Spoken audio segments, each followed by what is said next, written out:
E aí, meus irmãos, que a paz do Senhor esteja com cada um de vocês, tudo bem? Sejam muito bem-vindos aqui na nossa jornada de estudos aí, de aulas sobre as cartas paulinas, hein? Vamos continuar aí adentrando, mergulhando aí de uma maneira bem linda sobre essa historicidade aí desse apóstolo Paulo, né? E estamos chegando aqui na nossa quarta aula, hein?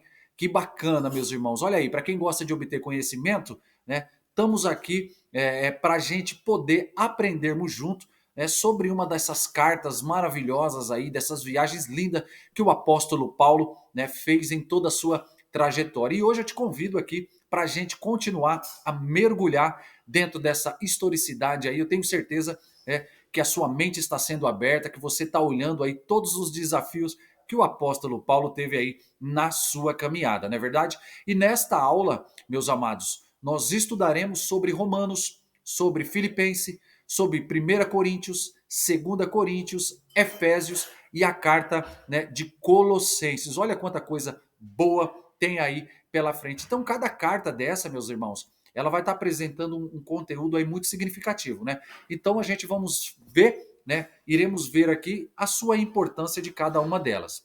Vamos começar aqui, né? Você tem aí o slide que você está me acompanhando aí, com certeza, né? Pega papel, pega caneta, anota os textos, leia depois, para que isso fique gravado aí na sua memória. Tá bom, irmãos? Vamos estar começando aí falando sobre Paulo e Romanos, tá?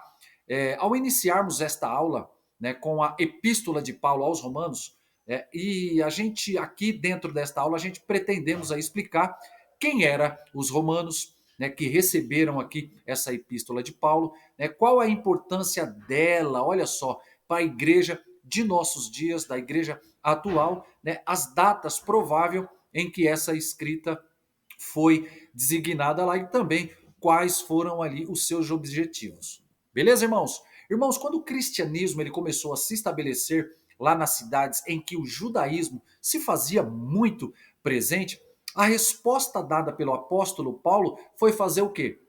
Evangelizar. Iniciando-se que esse evangelismo iniciando-se pelos judeus que estava residindo nessas cidades e depois pregar o evangelho aos gentios, tá? Então, amados, o que Paulo faz? Primeiro ele vai ali para os judeus, né, prega ali a mensagem de Jesus, e depois também aos gentios lá, seguindo a lógica, né, de propriedades mencionadas, que nem fala lá em Romanos capítulo 1, verso de número 16, tá? E a salvação do judeu e a salvação também do gentio. Não esqueçam, tá, meus irmãos, de anotar e depois vocês lerem aí com mais calma, voltando esse vídeo aí para que possa ficar bem fixado na vossa mente. Então, a Epístola aos Romanos, ela é considerada a carta magna também da fé cristã. E ela é o documento totalmente revolucionário em relação, tá, à forma dos cristãos abordarem o tema. Lembra que nós falamos sobre justificação pela fé? Então, por esse motivo, irmãos, a Epístola aos Romanos ela tem sido chamada de síntese teológica ali do apóstolo Paulo. Então, Paulo ele faz o quê? Ele escreve, né, aos romanos a fim de quê? De preparar a sua viagem para Roma, né? A fim de ir lá para evangelizar, tá? E Paulo não só evangeliza o povo de Roma, né? Ele vai também evangelizar, tá? O povo ali da Espanha. Você pode ver isso lá em Romanos, capítulo 15, versículo de número 14. Então, ele ditou uma carta a Tércio que ele a escreveu. Lá em Romanos capítulo 16, versículo 22. Lembra que eu falei que quando Paulo não conseguia ir até um determinado local aonde ele residiu igrejas, enfim, ele fundou ali irmãos e irmãs dentro da palavra, o que Paulo fazia? Ele enviava algumas cartas, né? E Romanos, amados, ele se trata da única carta de Paulo, né, escrita nem a uma igreja cristã fundada por ele em seu amplo ministério. Então, nem as pessoas conhecidas por ele. Olha que interessante isso daí. Ele tinha, portanto, o quê? Um vínculo de relacionamento pessoal com as pessoas a quais ele dirige. Então, o seu conteúdo ele é amplamente teológico, que nós vemos. Então, ele espera contar com o apoio deles no plano missionário, né, em relação à Espanha, Atos 15, do versículo 22 e 29. E o que indica, irmãos? Indica um propósito totalmente temático que se encontra, né, explicitado em Romanos capítulo 1, do versículo 16 e versículo 17. Então a salvação para os judeus e para o gentil e também para o grego. Então a salvação ela estava sendo amplamente aberta para todos, tá entendendo?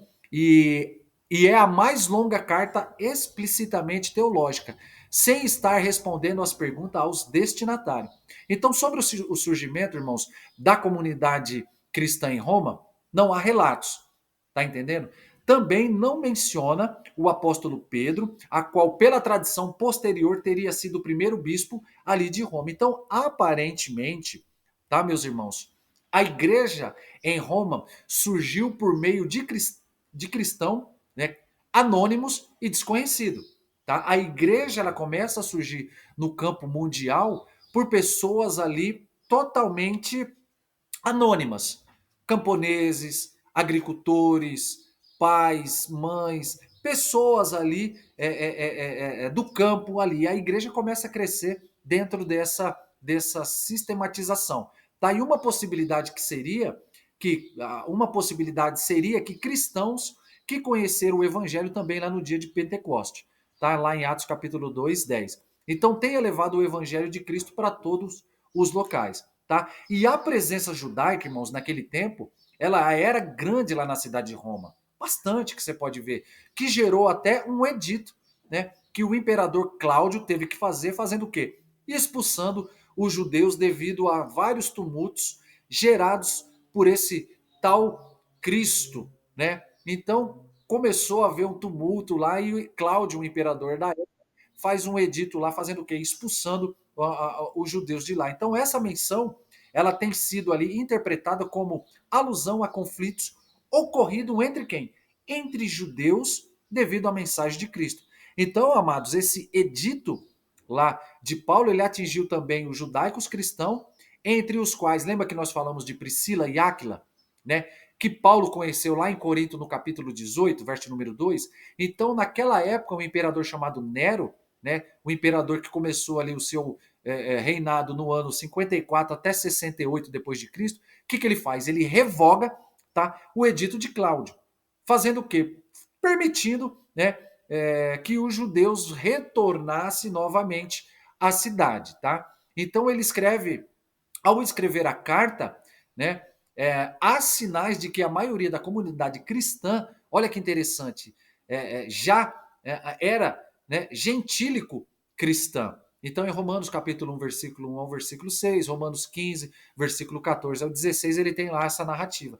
Então, esse, meus amados, certamente é o motivo para Paulo acentuar a relação entre Israel e a salvação dos romanos, levando a palavra de Jesus, né? Insistindo que eles não devem esquecer que foram enxertados na oliveira chamada Israel. Você pode ver lá em Romanos, capítulo de número 11, versículo 13.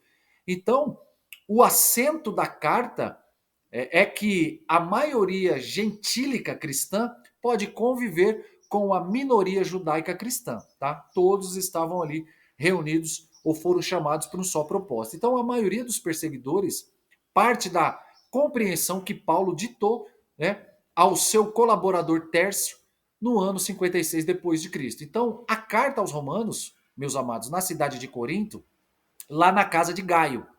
Lembra que nós falamos sobre Gaio? Atos capítulo 20, versículo 2 e 3, Romanos 16, versículo 22 e 23. Então, de Corinto, Paulo ele pretende fazer o quê? Viajar para Jerusalém para entregar ali a coleta que foi juntada para auxiliar a igreja. Então, sempre a igreja de Cristo pegavam ali ofertas, recebiam ofertas, e essas ofertas, Paulo ali, com os outros irmãos, distribuía para as igrejas que foram fundadas ali nos locais, né, repartindo lá referente toda a sua necessidade ou a necessidade do que aquela igreja precisava. Lá em Romanos capítulo 15, meus irmãos, versículo 22 e 23, você pode ter isso daí. Então, a diaconisa Febe, né, lá da igreja de Secreia, anteporto de Corinto, levará a carta para Roma.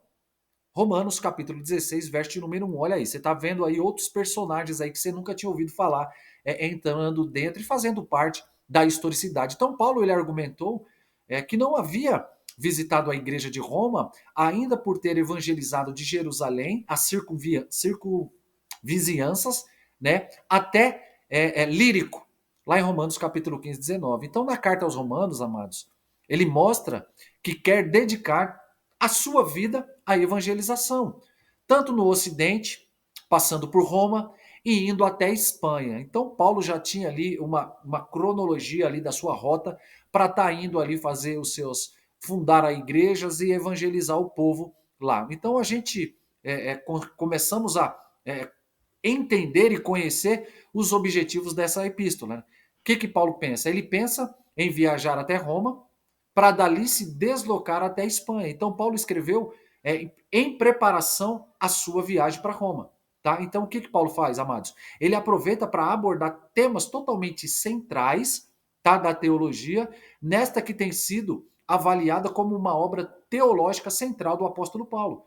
É a sua epístola mais longa e com maior vocabulário que nós podemos aí ver. Então, a carta ela está presente no cânon do Novo Testamento desde as primeiras listas e tem sido comentada desde Orígenes, que foi um grande estudioso lá daquela época, e Paulo ele fala sobre a sua vocação apostólica, o evangelho fala sobre a fé, né? Os judeus e gentios como participante, é claro, da justiça de Deus, fala sobre Israel e da relação da igreja com o Império Romano e força, né, e a fraqueza, né, a sua força mostra a sua fraqueza, bem como o respeito, né, da sua própria missão, de tudo aquilo que Paulo foi designado ali para estar fazendo dentro desse processo missiológico. Muito lindo, né, irmãos? Quando nós se adentramos, se aprofundando mais dentro dessa historicidade. O que Paulo faz? Ele utiliza a carta aos Romanos várias vezes, né, de tradições do cristianismo primitivo, vinculando-se à sua argumentação apostólica, sem salientar-se, né, tais origens anteriores à sua adesão ao cristianismo. Então, como menciona claramente lá no livro de 1 Coríntios. Então, por esses motivos históricos e linguísticos também, tá, nós percebemos que a tradição cristã estão anteriores a Paulo aos seus conteúdos, tá, irmãos? Romanos, capítulo 1, verso número 3 e 4, Romanos 3, 25, Romanos 4, 25, 6, capítulo, versículo 3, enfim. Nós podemos aí adentrar e conhecer. Aqui está um quadro, tá, como sempre, né, nesse slide, né, tá um quadro do esboço dessa epístola, a carta de Paulo aos Romanos, tá? Nós temos aqui uma estrutura aqui que fala sobre, primeiro, a saudação, sempre como quando Paulo ia, ele saudava, a introdução com a sua autoapresentação, Paulo se identificando, se apresentando, o significado da palavra salvação para os judeus e gentios, a defesa a partir da escritura, né, ali de Abraão, o significado da salvação para os cristãos, o significado da salvação para os judeus, exortações gerais e a saudação e conclusão da carta. Irmãos, dentro aqui você pode ver que está todos os capítulos, versículos falando sobre isso daí. Não deixe de estudar, não deixe de ler, não deixe de voltar esse vídeo e acompanhar. Tá entendendo? Para que você possa entender mais. Aqui eu tô dando para vocês um plano de fundo, bem resumido, bem legal, mas vocês precisam acompanhar, seguir os versículos, abrir, para que vocês possam entender mais. Tá entendendo, irmãos? Então, o que acontece? Não tendo conseguido visitar ali os cristãos em Roma ainda, o que Paulo faz? Paulo ele apresenta uma longa saudação de 28 colaboradores no capítulo de número 16. Tá? Certamente Priscila e Áquila, né, com os quais conviveu ali 18 meses lá em Corinto, né, e mais tarde ele passa lá em Éfeso e deve retornar a Roma após a revogação do edito de Cláudio. Paulo falou, puxa, agora que Nero revogou, dá para a gente poder estar indo lá de uma maneira mais intensa. Então eles tinham sido os principais informantes da situação da igreja lá em Roma para o apóstolo Paulo, né? Eles enviavam carta a Paulo, dizia tudo o que estava acontecendo lá na igreja de Roma. Então várias saudações é apresentada como mostra ali o vínculo já existente entre Paulo e a igreja lá na capital imperial dos romanos. Beleza, meus amados irmãos? Vamos aqui para o nosso segundo tema, tá? Falando sobre Paulo aos filipenses. Paulo e o povo lá de Filipe. Beleza, irmãos? Quando nós estudamos essa epístola que Paulo escreveu à igreja de Filipos, né, apresentaremos aqui como que era a cidade, né, o modo que ocorreu a fundação da igreja, os problemas surgidos entre os discípulos de Cristo após a saída de Paulo de lá. É, ao final explicaremos quais foram os propósitos desta carta aos filipenses, tá, irmãos? Irmãos, Filipenses é uma das menores cidades das cartas paulinas, possuindo ali 1624 palavras no texto grego original. Saiba que esta carta ela é escrita dentro de um estilo tipicamente paulino, embora seja difícil identificar qual foi a época específica da vida, né, de Paulo em que tenha sido escrita essa carta. A carta ela demonstra um intercâmbio vivo entre a comunidade cristã de Filipos e o apóstolo que a fundou. Tá entendendo, irmãos? Então, o paradigma do acontecimento de Cristo, ele é central, escrito aos filipenses. Olha que lindo. O hino cristológico, meus amados, apresentado em Filipenses capítulo 2, versículo 5, 11, ele tem sido totalmente interpretado como um pré-paulino. Uma tradução grega de uma composição hebraica, aramaica, que teria sido encaixada ali pelo apóstolo Paulo na sua carta, tá entendendo? Então o texto, irmãos, ele é um elemento central e mais significativo na carta. Então a obra da existência de Cristo, ele é descrita de uma forma muito linda e muito poética. E Paulo, o que ele faz? Ele ingressou ali na Europa em sua segunda viagem ali missionária no ano de 49 depois de Cristo. Olha que interessante isso aí, olha que lindo, olha que maravilhoso, irmãos. Então, quando ele chega à cidade de Filipos, que nem fala lá em Atos capítulo 16, versículo 12 ao 40, a cidade ela estava dominada, né, pelo nome do seu fundador, Felipe da Macedônia. Por isso, a carta aos Filipenses, que Felipe da Macedônia, que foi ali a pessoa que fundou a cidade de Felipe, né? O pai de Alexandre Magno, né? Havia ali poucos judeus, nem havendo uma sinagoga, tá? Não tinha uma sinagoga, mas somente um pequeno local de adoração. Você pode ver isso lá em Atos 16, versículo de número 13. Então a atividade de Paulo teria iniciado pela evangelização da vendedora de tecidos, né? Uma mulher chamada Lídia, creio que você já ouviu falar, e depois da escrava adivinhadora que foi liberta do espírito adivinhador, sendo que os seus proprietários, ao perceberem que havia perdido ali a fonte de lucro, começaram a fazer um tumulto que levou Paulo e Silas à prisão. Lembra dessa passagem? Daquela adivinha? E ali eles estavam na prisão, né? Após eles serem açoitados em praça pública. Atos capítulo 16, 22. Então, olha que lindo isso aí, irmãos. Então, em Filipenses, capítulo 1, versículo 29 e 30, Paulo menciona a graça de padecer por Cristo como combate cristão. Padecer por Cristo, né, em Cristo, Paulo fala que é lucro. Paulo expressou totalmente a sua gratidão especial como a igreja de Filipos, Filipenses capítulo 4, 10, versículo 10 a 20, a qual foi a única da qual aceitou donativos. Paulo, né, aceitou donativos, que nem fala em Filipenses capítulo 4, versículo, né, 15 e 16. Então Roma, ela tem sido defendida como sendo lá, irmãos, um local de redação da carta aos filipenses, onde quando Paulo estaria preso, tá? Em Filipenses 1:13. Então o processo contra ele pode terminar com a sua condenação e morte. Filipenses capítulo 1, versículo 28, Filipenses capítulo 2, 17.